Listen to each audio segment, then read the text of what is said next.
Monde en collision. Dans les années 1940, le psychiatre et écrivain Immanuel Velikovsky, en comparant les mythes du monde, découvre qu'ils décrivent tous les événements de l'Ancien Testament comme des interventions divines.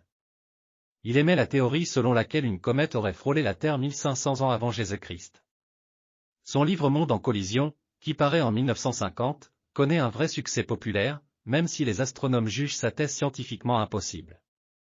Après sa mort, certaines propositions de Velikovsky s'avèrent pourtant exactes, comme la présence de matière organique dans les comètes. En 1976, tandis que l'astronome Carl Sagan réfute point par point la thèse de Velikovsky, un autre auteur reprend une thèse similaire, Zecharia Sitchin, linguiste et archéologue américain né en Azerbaïdjan.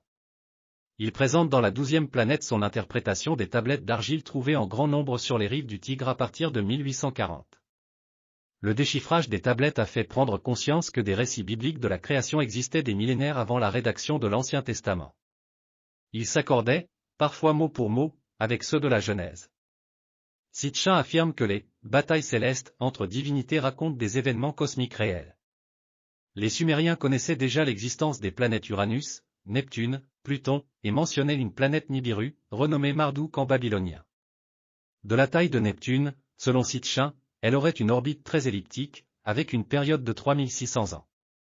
Nibiru serait responsable de la formation de la Terre et de la Lune. Tiamat, une planète tellurique grosse comme 2 fois la Terre, située entre Mars et Jupiter, se serait brisée en deux lors d'un passage de Nibiru, une moitié serait devenue la Terre, les débris de l'autre formant une ceinture martelée d'astéroïdes. Kingu, lune de Tiamat, aurait été capturée par la Terre pour devenir notre Lune.